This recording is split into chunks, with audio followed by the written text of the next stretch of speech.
Alrighty, just got to pump some water today. Had to run over to my father's and get some Teflon tape.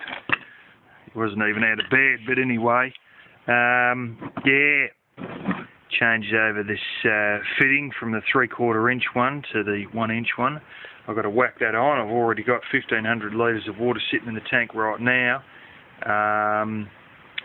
and I've got to go and whack that on and put a hose clamp on, and off we go, start water pumping for the day. So, yeah, it's just part and parcel of the way it goes when you don't really have any services connected, and a lot of people go through this, but a lot of people also have a decent guttering system, and I'm not going to put guttering on now to replace my roof shortly thereafter.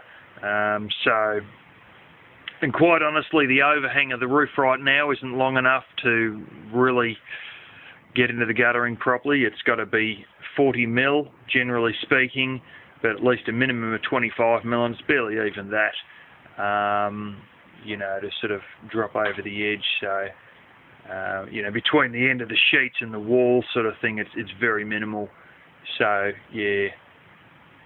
But anyway, one day that'll all happen, and I'll be able to basically pretty much entirely use rainwater for my laundry, which is the idea, and then not have to worry about, you know, filling up my normal water any more than, well, maybe only once a year or something like that. But anyway, this one's a hell of a lot better than the other one. The other pump got...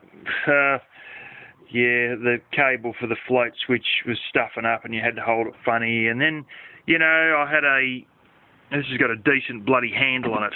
The other one had a little shitty plastic one that would swivel and little pins through these little sort of eyelet things. And, you know, I lifted it up with a rope hook onto that once, and, well, they just decided to pop out, and then bang, I dropped it down to the bottom of the tank and it put a crack in the bottom, and I lost the handle off it.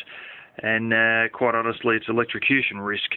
So now I've got this one, the Little Giant, built in Oklahoma City, USA, and this has about 2.5-fold the output, even though the thing's only about half the size when it comes to water. The power draw is close to 3-fold, but you know, they don't call it a Little Giant because it's you know, small and weak as piss. So anyway, we shall see how this will go, but instead of stuff-arsing around for more than, you know, 15 minutes or so, I think this bastard will spit it out in probably only about 5 minutes. But it doesn't have a float switch, which means I don't have the bullshit of wiring breaking inside the lead between the float switch and the pump, although I've got an individual float switch there, but there's no real point in using it. If it's going to empty in 5 minutes, I'll just stand there and watch it, and when the time comes, I'll pull the plug on it. I think I've got to refill the damn generator too. Can't remember. Anyway, we'll have to go get it all fired up. Well, I must admit, people, she is a powerful device. It is indeed a Little Giant. I can stand here and just see the water level just creeping down millimetre by millimetre, just right in front of my eyes. Holy smoke, this has some boot. Yeah, running pretty noisy, it's vibrating against the bottom, but yeah. Go and have a look. Usually I don't do this, but I'll do this for the camera. I'll pull the end out and we'll see how fast it's going here. Yeah.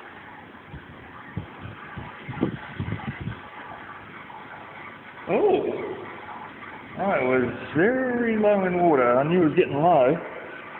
It didn't happen last week because I didn't have the fittings.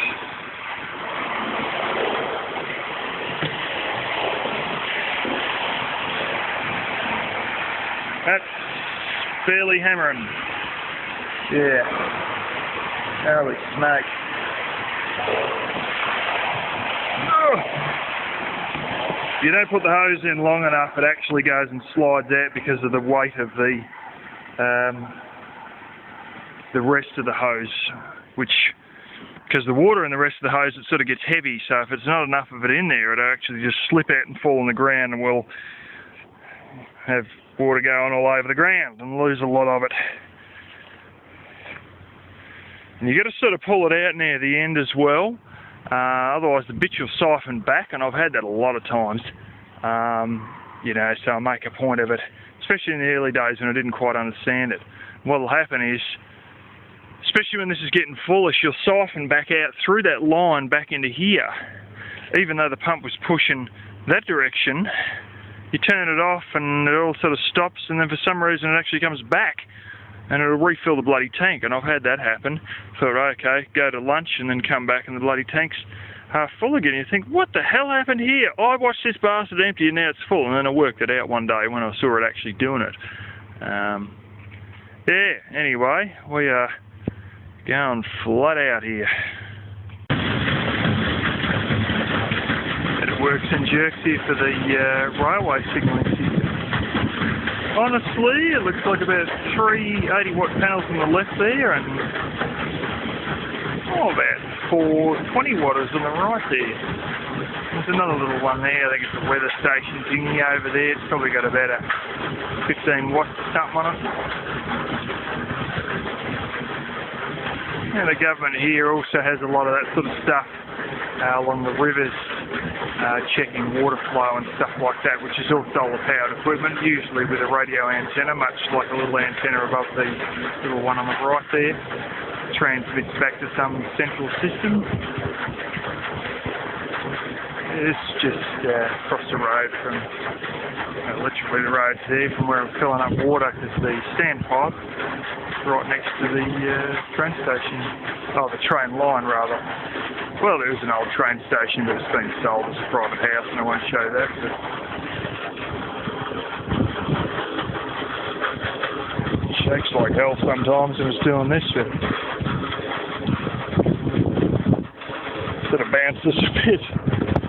You hear the leaf springs creak down when it starts to fill up, and then as you're emptying there, you can hear them creak up again.